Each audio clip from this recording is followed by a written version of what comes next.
ಹರೇ ಕೃಷ್ಣ. ಎಲ್ಲ ಕೇಳುಗರಿಗೂ ಶ್ರೀಮದ್ ಭಾಗವತದ ಅಧ್ಯಯನಕ್ಕೆ ಸ್ವಾಗತ. ನಾರದ ಮುನಿಗಳು ಬ್ರಹ್ಮದೇವನಲ್ಲಿ ಕೇಳಿದಂತಹ ಪ್ರಶ್ನೆಗೆ ಉತ್ತರವಾಗಿ ಬ್ರಹ್ಮದೇವನು ಭಗವಂತನ ಮಹಿಮೆಗಳನ್ನು ವಿವರಿಸುತ್ತಿದ್ದಾನೆ. ಭಗವಂತನನ್ನು ಸಂಪೂರ್ಣವಾಗಿ ಅರ್ಥ ಮಾಡಿಕೊಳ್ಳಲು ಯಾರಿಂದಲೂ ಸಾಧ್ಯವಿಲ್ಲ. ಆದರೂ ಭಗವಂತನು ಇಲ್ಲಿ ನಡೆಸಿರುವಂತಹ ಅನೇಕ ಅವತಾರಗಳನ್ನು ಕಂಡು ಕೇಳಿ ನಾವು ಆತನ ಬಗ್ಗೆ ಸ್ವಲ್ಪ ಮಟ್ಟಿಗೆ ತಿಳಿದುಕೊಳ್ಳಬಹುದು. ಭಾಗವತದ 2ನೆಯ ಸ್ಕಂಧದ 7ನೇ ಅಧ್ಯಾಯದಲ್ಲಿ ಬ್ರಹ್ಮದೇವನು ಭಗವಂತನ ವಿವಿಧ ಅವತಾರಗಳು ಮತ್ತು ಆ ಅವತಾರಗಳಲ್ಲಿ ಭಗವಂತನು ನಡೆಸಿರುವಂತಹ ಅದ್ಭುತ ಕಾರ್ಯಗಳು ಇವುಗಳ ಕುರಿತಾಗಿ ವಿವರಿಸುತ್ತಿದ್ದಾನೆ. ಇವುಗಳಲ್ಲಿ ಮೊದಲನೆಯದಾಗಿ ಬರುವಂತಹ ಅವತಾರವೇ ವರಾಹರೂಪ. ಗರ್ಭೋದಕವೆಂಬ ವಿಶ್ವದ ಮಹಾಸಾಗರದಲ್ಲಿ ಮುಳುಗಿದ ಭೂಗ್ರಹವನ್ನು ಮೇಲೆತ್ತುವ ಲೀಲೆಯ ಸಲುವಾಗಿಯೇ ಅಮಿತ ಶಕ್ತಿಶಾಲಿಯಾದ ಭಗವಂತನು ವರಾಹರೂಪವನ್ನು ತಾಳಿದನು.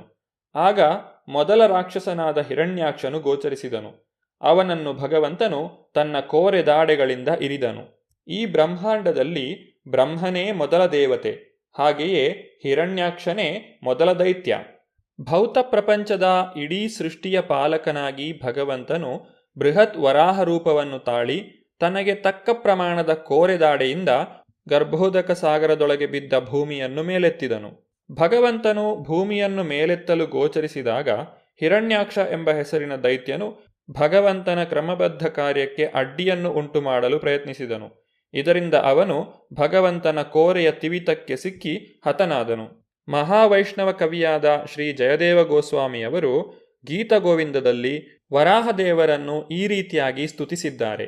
ವಸತಿ ದಶನ ಶಿಖರೇ ಧರಣಿ ತವಲಗ್ನ ಶಶಿನಿ ಕಲಂಕ ಕಲೇವ ನಿಮಗ್ನ ಕೇಶವಧೃತ ಶೂಕರ ರೂಪ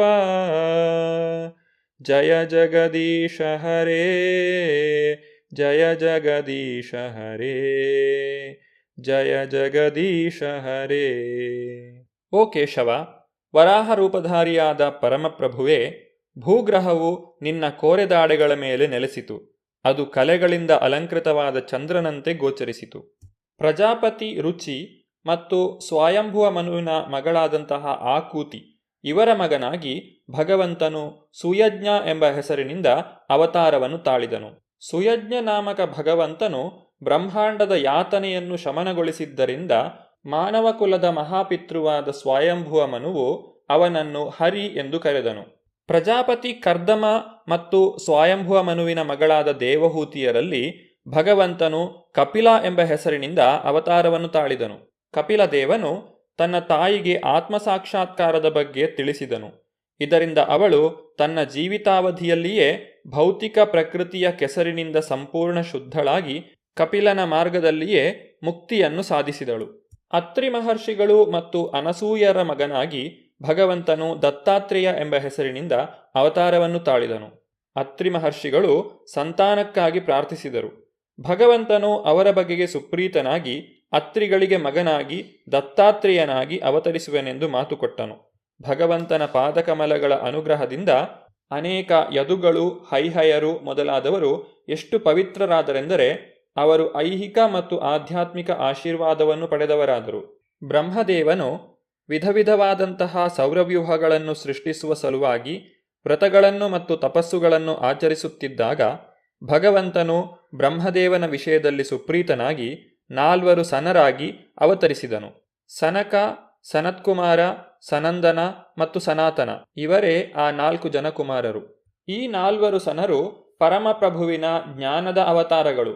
ಹಾಗಾಗಿ ಅವರು ದಿವ್ಯ ಜ್ಞಾನವನ್ನು ಎಷ್ಟು ಸ್ಪಷ್ಟವಾಗಿ ವಿವರಿಸಿದರೆಂದರೆ ಎಲ್ಲ ಮುನಿಗಳು ಕೂಡಲೇ ಈ ಜ್ಞಾನವನ್ನು ಸ್ವಲ್ಪವೂ ಕಷ್ಟವಿಲ್ಲದೆ ಗ್ರಹಿಸಲು ಸಾಧ್ಯವಾಯಿತು. 4 ಕುಮಾರರು ನಡೆದ ಹಾದಿಯನ್ನು ಅನುಸರಿಸುವುದರಿಂದ ಯಾರೇ ಆಗಲಿ ಕೂಡಲೇ ತನ್ನಲ್ಲಿ ತಾನು ಪರಮ ದೇವೋತ್ತಮ ಪುರುಷನನ್ನು ದರ್ಶಿಸಲು ಸಾಧ್ಯವಾಗುತ್ತದೆ. ಪ್ರಜಾಪತಿ ದಕ್ಷನ ಮಗಳಾದಂತಹ ಮೂರ್ತಿ ಮತ್ತು ಧರ್ಮ ಇವರ ಮಗನಾಗಿ ಭಗವಂತನು ನಾರಾಯಣ ಮತ್ತು ನರ ಎಂಬ ರೂಪದಲ್ಲಿ ಅವತಾರವನ್ನು ತಾಳಿದನು. ಅವರು ವ್ರತ ಮತ್ತು ತಪಸ್ಸಿನ ಮಾರ್ಗವನ್ನು ಜನರಿಗೆ ತೋರಿಸಿಕೊಟ್ಟರು. ಸುತಪ ಮತ್ತು ಪೃಷ್ಣಿ ಇವರ ಮಗನಾಗಿ ಭಗವಂತನು ಪೃಷ್ಣಿಗರ್ಭ ಎಂಬ ಹೆಸರಿನಿಂದ ಅವತಾರವನ್ನು ತಾಳಿದನು. ಭಗವಂತನು ಈ ಅವತಾರದಲ್ಲಿ ಧ್ರುವ ಮಹಾರಾಜನಿಗೆ ಅನುಗ್ರಹಿಸಿದನು. ಉತ್ತಾನಪಾದರಾಜನಿಗೆ 2 ಮಡದಿಯರು, ಸುನೀತಿ ಮತ್ತು ಸುರುಚಿ. ಸುನೀತಿಯ ಮಗ ಧ್ರುವ, ಸುರುಚಿಯ ಮಗ ಉತ್ತಮ. ಬಾಲಕನಾದಂತಹ ಧ್ರುವನು ತನ್ನ ತಂದೆಯ ಮಡಿಲನ್ನು ಏರಲು ಪ್ರಯತ್ನಿಸಿದಾಗ ಮಲತಾಯಿಯಾದಂತಹ ಸುರುಚಿಯು ಅದನ್ನು ತಡೆದಳು. ಉತ್ತಾನಪಾದನ ಎದುರೇ ಆಕೆಯು ಹರಿತವಾದಂತಹ ಮಾತುಗಳನ್ನಾಡಿದಳು. ಇದರಿಂದಾಗಿ ಅವಮಾನಿತನಾದಂತಹ ರಾಜಕುಮಾರ ಧ್ರುವನು ಇನ್ನೂ ಚಿಕ್ಕವನಾಗಿದ್ದರೂ ಕಾಡಿನಲ್ಲಿ ತೀವ್ರವಾದ ತಪಸ್ಸನ್ನು ಆಚರಿಸಿದನು. ಅವನ ತಪಸ್ಸಿನಿಂದ ಸುಪ್ರೀತನಾದಂತಹ ಭಗವಂತನು ಅವನಿಗೆ ಧ್ರುವಲೋಕವನ್ನು ಅನುಗ್ರಹಿಸಿದನು. ಈ ಧ್ರುವಲೋಕವು ಊರ್ಧ್ವಲೋಕ ಮತ್ತು ಅಧೋಲೋಕದ ಮಹರ್ಷಿಗಳಿಂದ ಪೂಜೆಗೊಳ್ಳುತ್ತಿದೆ. ಮಹಾರಾಜ ಉತ್ತಾನಪಾದನ ಮಗನೂ ಮಹಾದೈವಭಕ್ತನೂ ಆದ ರಾಜಕುಮಾರ ಧ್ರುವನು 5 ವರ್ಷದವನಿದ್ದಾಗ ತನ್ನ ತಂದೆಯ ತೊಡೆಯ ಮೇಲೆ ಕುಳಿತಿದ್ದನು. ಅವನ ಮಲತಾಯಿಯು ರಾಜನು ಅವಳ ಮಲಮಗನ ಬೆನ್ನು ತಟ್ಟುತ್ತಿರುವುದನ್ನು ನೋಡಿ ಸಹಿಸಲಿಲ್ಲ. ಅವಳು ಅವನನ್ನು ಅಲ್ಲಿಂದ ಹೊರಗೆ ಎಳೆದು ಅವನು ತನ್ನ ಗರ್ಭದಲ್ಲಿ ಜನಿಸದೇ ಇದ್ದುದರಿಂದ ರಾಜನ ತೊಡೆಯ ಮೇಲೆ ಕೂರುವ ಅಧಿಕಾರವಿಲ್ಲ ಎಂದು ಹೇಳಿದಳು. ತನ್ನ ಮಲತಾಯಿಯ ಈ ಕೃತ್ಯದಿಂದ ಆ ಬಾಲಕನು ಅವಮಾನಿತನಾದನು. ತನ್ನ 2ನೇ ಹೆಂಡತಿಯ ಮೇಲಿನ ವ್ಯಾಮೋಹದಿಂದಾಗಿ ರಾಜನು ಯಾವ ವಿರೋಧವನ್ನೂ ವ್ಯಕ್ತಪಡಿಸಲಿಲ್ಲ. ಈ ಘಟನೆಯ ನಂತರ ರಾಜಕುಮಾರ ಧ್ರುವನು ತನ್ನ ತಾಯಿಯ ಬಳಿಗೆ ಹೋಗಿ ದೂರನ್ನು ಹೇಳಿದನು. ಅವನ ಸ್ವಂತ ತಾಯಿಯೂ ಕೂಡ ಈ ಅವಮಾನಕರ ವರ್ತನೆಯ ವಿರುದ್ಧ ಯಾವ ಕ್ರಮವನ್ನೂ ತೆಗೆದುಕೊಳ್ಳಲಾಗದೆ ಸುಮ್ಮನೆ ಅತ್ತಳು. ತನ್ನ ತಂದೆಯ ರಾಜಸಿಂಹಾಸನದ ಮೇಲೆ ಕೂರಲು ತನ್ನಿಂದ ಹೇಗೆ ಸಾಧ್ಯವೆಂದು ಆ ಬಾಲಕನು ತನ್ನ ತಾಯಿಯನ್ನು ವಿಚಾರಿಸಿದನು. ಆ ಬಡಪಾಯಿ ರಾಣಿಯು ಭಗವಂತನೊಬ್ಬನೇ ಅವನಿಗೆ ಸಹಾಯ ಮಾಡಬಲ್ಲನು ಎಂದು ಹೇಳಿದಳು. ಆಗ ಹುಡುಗನು ಭಗವಂತನನ್ನು ಎಲ್ಲಿ ಕಾಣಲು ಸಾಧ್ಯ ಎಂದು ಪ್ರಶ್ನಿಸಿದನು. ಅದಕ್ಕೆ ರಾಣಿಯು ದುರ್ಗಮವಾದ ಕಾಡಿನಲ್ಲಿ ಮಹರ್ಷಿಗಳು ಕೆಲವು ವೇಳೆ ಭಗವಂತನನ್ನು ದರ್ಶಿಸುತ್ತಾರೆಂದು ಪ್ರತೀತಿ ಇದೆ ಎಂದು ಹೇಳಿದಳು. ರಾಜಕುಮಾರನು ಕಾಡಿಗೆ ಹೋಗಿ ಕಠೋರ ತಪಸ್ಸನ್ನಾಚರಿಸಿ ತನ್ನ ಗುರಿಯನ್ನು ಸಾಧಿಸುವುದಾಗಿ ತೀರ್ಮಾನಿಸಿದನು. ರಾಜಕುಮಾರ ಧ್ರುವನು ಈ ಉದ್ದೇಶಕ್ಕೆಂದೇ ದೇವೋತ್ತಮ ಪರಮಪುರುಷನಿಂದ ನಿಯಮಿತವಾದ ನಾರದ ಮುನಿಗಳ ನಿರ್ದೇಶನದಲ್ಲಿ ಕಠಿಣವಾದ ತಪಸ್ಸನ್ನು ಆಚರಿಸಿದನು. 12 ಅಕ್ಷರಗಳಲ್ಲಿ ರಚಿತವಾದ ಮಂತ್ರವನ್ನು ಜಪಿಸಬೇಕೆಂದು ನಾರದ ಮುನಿಗಳು ರಾಜಕುಮಾರ ಧ್ರುವನಿಗೆ ಉಪದೇಶಿಸಿದರು. ಅದೆಂದರೆ ಓಂ ನಮೋ ಭಗವತೆ ವಾಸುದೇವಾಯ. ಭಗವಾನ್ ವಾಸುದೇವನು ಕೃಷ್ಣಿಗರ್ಭನಾಗಿ ಅವತರಿಸಿದನು. ಚತುರ್ಭುಜನಾದ ಈ ದೇವೋತ್ತಮ ಪರಮಪುರುಷನು ರಾಜಕುಮಾರನಿಗೆ ಸಪ್ತರ್ಷಿ ಮಂಡಲದ ಮೇಲೆ ಒಂದು ನಿಶ್ಚಿತ ಲೋಕವನ್ನು ಅನುಗ್ರಹಿಸಿದನು. ತನ್ನ ಕಾರ್ಯದಲ್ಲಿ ಯಶಸ್ಸನ್ನು ಸಾಧಿಸಿದ ನಂತರ ರಾಜಕುಮಾರ ಧ್ರುವನು ಭಗವಂತನ ದರ್ಶನ ಭಾಗ್ಯವನ್ನು ಪಡೆದನು. ತನ್ನೆಲ್ಲ ಆಸೆಗಳು ನೆರವೇರಿತೆಂದು ಅವನು ತೃಪ್ತಿ ಹೊಂದಿದನು. ಈ ರೀತಿಯಾಗಿ ಒಬ್ಬ ಶುದ್ಧ ಭಕ್ತನನ್ನು ತೃಪ್ತಿಗೊಳಿಸುವ ಸಲುವಾಗಿ ಭಗವಂತನು ಸ್ವಯಂ ಕೃಷ್ಣಿಗರ್ಭನಾಗಿ ಅವತರಿಸಿದನು. ಮತ್ತೊಬ್ಬ ಶುದ್ಧ ಭಕ್ತರಾದ ನಾರದರಿಂದ ದೀಕ್ಷಾವಿಧಿಯನ್ನು ಸ್ವೀಕರಿಸಿ ಪರಿಪೂರ್ಣತೆಯನ್ನು ಸಾಧಿಸಿದನು. ಭಗವಂತನು ಪೃಥು ಮಹಾರಾಜನಾಗಿ ಅವತಾರವನ್ನು ತಾಳಿದನು. ಮಹಾರಾಜ ವೇನನು ರುಜುಮಾರ್ಗದಿಂದ ದೂರ ಸರಿದನು. ಬ್ರಾಹ್ಮಣರು ಅವನನ್ನು ವಜ್ರಾಘಾತ ಶಾಪದಿಂದ ದಂಡಿಸಿದರು. ಇದರಿಂದ ರಾಜ ವೇನನು ತನ್ನೆಲ್ಲ ಒಳ್ಳೆಯ ಕಾರ್ಯಗಳೊಂದಿಗೆ ಮತ್ತು ಸಂಪತ್ತಿನೊಂದಿಗೆ ದಗ್ಧನಾದನು ಮತ್ತು ನರಕದ ಹಾದಿಯಲ್ಲಿದ್ದನು. ಭಗವಂತನು ತನ್ನ ಅವ್ಯಾಜ ಅನುಗ್ರಹದಿಂದ ಪೃಥು ಎಂಬ ಹೆಸರಿನೊಂದಿಗೆ ಅವನ ಮಗನಾಗಿ ಅವತರಿಸಿ ಖಂಡನೆಗೊಳಗಾದ ರಾಜ ವೇನನನ್ನು ನರಕದಿಂದ ಪಾರು ಮಾಡಿದನು ಮತ್ತು ಎಲ್ಲ ಬಗೆಯ ಬೆಳೆಗಳನ್ನು ಉತ್ಪತ್ತಿ ಮಾಡಿ ಭೂಮಿಯನ್ನು ಉಪಯೋಗಿಯಾಗುವಂತೆ ಮಾಡಿದನು. ಭಗವಂತನು ನಾಭಿರಾಜನ ಹೆಂಡತಿ ಸುದೇವಿಯ ಮಗನಾಗಿ ಋಷಭದೇವ ಎಂಬ ಹೆಸರಿನೊಂದಿಗೆ ಜನಿಸಿದನು. ಅವನು ಮನಸ್ಸಿನ ಸಮತೋಲನಕ್ಕಾಗಿ ಜಡಯೋಗವನ್ನು ಆಚರಿಸಿದನು. ಈ ಅವಸ್ಥೆಯೂ ಕೂಡ ಮುಕ್ತಿಯ ಅತ್ಯುನ್ನತ ಪರಿಪೂರ್ಣ ಸನ್ನಿವೇಶವೆಂದು ಅಂಗೀಕೃತವಾಗಿದೆ. ಇದರಲ್ಲಿ ವ್ಯಕ್ತಿಯು ಆತ್ಮನಲ್ಲಿ ನೆಲೆಸಿರುತ್ತಾನೆ ಮತ್ತು ಸಂಪೂರ್ಣ ತೃಪ್ತಿಯನ್ನು ಹೊಂದಿರುತ್ತಾನೆ. ಬ್ರಹ್ಮದೇವನು ಮಾಡಿದ ಯಜ್ಞದಲ್ಲಿ ಭಗವಂತನು ಹಯಗ್ರೀವ ಅವತಾರವನ್ನು ಎತ್ತಿದನು. ಅವನು ಯಜ್ಞಮೂರ್ತಿಯಾಗಿದ್ದಾನೆ. ಅವನ ದೇಹವು ಬಂಗಾರದ ಬಣ್ಣದ್ದು.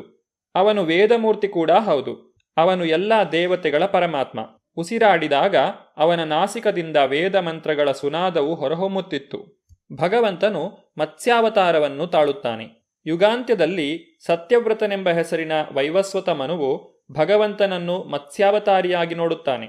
ಈ ಅವತಾರದಲ್ಲಿ ಭಗವಂತನು ಭೂಲೋಕದವರೆಗೂ ಎಲ್ಲ ಬಗೆಯ ಜೀವಿಗಳಿಗೆ ಆಶ್ರಯದಾತನಾಗಿದ್ದಾನೆ. ಯುಗಾಂತ್ಯದಲ್ಲಿ ಬ್ರಹ್ಮದೇವನು ಅಪಾರವಾದ ಜಲದಿಯ ಬಗ್ಗೆ ಭಯಗೊಳ್ಳುವುದರಿಂದ ಬ್ರಹ್ಮದೇವನ ಮುಖದಿಂದ ವೇದಗಳು ಹೊರಹೊಮ್ಮುತ್ತವೆ. ಭಗವಂತನು ವೇದಗಳನ್ನು ಸಂರಕ್ಷಿಸುತ್ತಾನೆ. ಅನಾದಿದೇವನಾದ ಭಗವಂತನು ಅನಂತರ ಕೂರ್ಮಾವತಾರವನ್ನು ತಾಳಿದನು. ಕಡೆಗೋಲಾಗಿ ವರ್ತಿಸುತ್ತಿದ್ದ ಮಂದರ ಪರ್ವತಕ್ಕೆ ಆಧಾರ ಸ್ಥಾನವಾಗಿ ಇವನು ಉಪಯೋಗಿಯಾಗಿದ್ದನು. ದೇವತೆಗಳು ಮತ್ತು ರಾಕ್ಷಸರು ಮಂದರ ಪರ್ವತದ ನೆರವಿನಿಂದ ಅಮೃತವನ್ನು ಪಡೆಯುವ ಸಲುವಾಗಿ ಕ್ಷೀರ ಸಮುದ್ರವನ್ನು ಕಡೆಯುತ್ತಿದ್ದರು. ಭಗವಂತನ ಇನ್ನಷ್ಟು ಅವತಾರಗಳ ಕುರಿತಾಗಿ ನಾವು ಮುಂದಿನ ಸಂಚಿಕೆಯಲ್ಲಿ ನೋಡೋಣ. ಧನ್ಯವಾದಗಳು. ಹರೇ ಕೃಷ್ಣ.